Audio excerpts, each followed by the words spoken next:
मुश्किलों में घिरे बराला परिवार की मुसीबत और बढ़ गई है।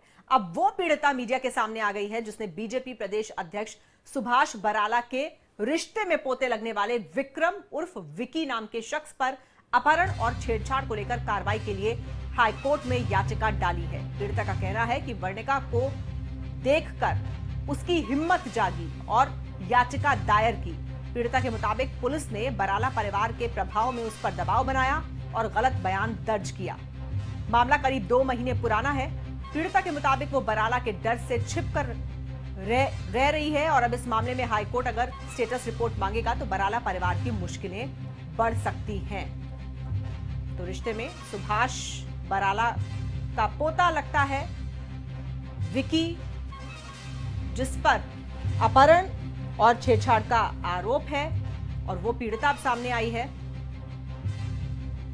जो अभी तक दबाव में सार्वजनिक तौर पर अपनी बात नहीं रख पा रही थी। के अंदर आपने मैंने इन सभी के नाम डाले जो मुझे लेके आए थे और मैंने मांग की है कि जो मेरे साथ गलत हुआ है उसकी मुझे इंसाफ चाहिए। यानी दबाव में बना के आपसे बयान पलटाए गए? हाँ, पुलिस वालों ने पलटाए डरा धमका के। कौन था शामिल इसमें? SHO बिमला और प्रदीप शरण। तो इस पे मैं सरकार को कहना चाहूंगी कि जो लड़कियों के साथ गलत हो रहा है वो उनका इंसाफ दिलाने में उनकी मदद करे और सुभाष बराला के खिलाफ भी कुछ करे कदम। मुझे वर्णिका को देख के स्पॉट मिला कि इस लड़की में भी इतनी हिम्मत है तो फिर मुझ में क्यों नहीं। तो वर्णिका को देखकर इस लड़की की हिम्मत जागी है और ये अपनी बात रखने के लिए अब मीडिया के सामने आई है। हाईकोर्ट में से याचिका डाली हुई है। आपको बताते हैं कि आखिर ये पूरा मामला है क्या। 8 मई 2017 को बराला के पैतृक गांव बढ़ई खेड़ा की एक नाबालिग लड़की गायब हो गई। पीड़िता घर से मंदिर जाने के लिए निकली थी लेकिन वापस नहीं लौटी, जिसके बाद हड़कंप मच गया। इसी बीच खबर फैली कि विक्रम बराला पीड़िता को बाइक पर बिठाकर ले गया।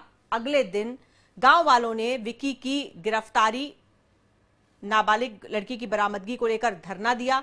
मामले में पुलिस की भूमिका उस समय संदेह के घेरे में आई जब पीड़िता को बरामद करने की बात कही गई।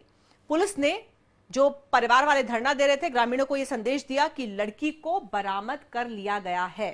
पुलिस ने दावा किया कि जो पीड़िता है उसको करनाल के नारी निकेतन में भेज दिया गया है।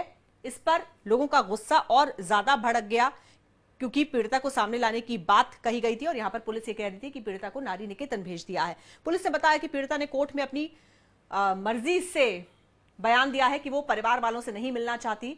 इस मामले के बाद गांव वालों ने पुलिस पर भी मिलीभगत का आरोप लगाया था। आरोपी पर केस की जगह टोहाना पुलिस ने गांव वालों पर झूठा केस दर्ज कर लिया।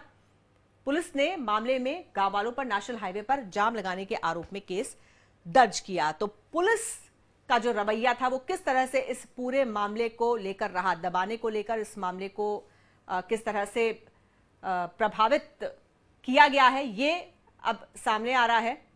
और पीड़िता ने बराला परिवार पर संगीन आरोप लगाए हैं। क्या कुछ पीड़िता ने कहा है ये हम आपको बताएंगे। ग्राफिक्स के जरिए आपको बताते हैं कि क्या कहा है पीड़िता ने अब सामने आने के बाद। उसने कहा कि बराला के जो भाई के पोते विक्रम बराला हैं, उन्होंने मेरा अपहरण किया। अपहरण के बाद मेरे साथ छेड़छाड़ की गई।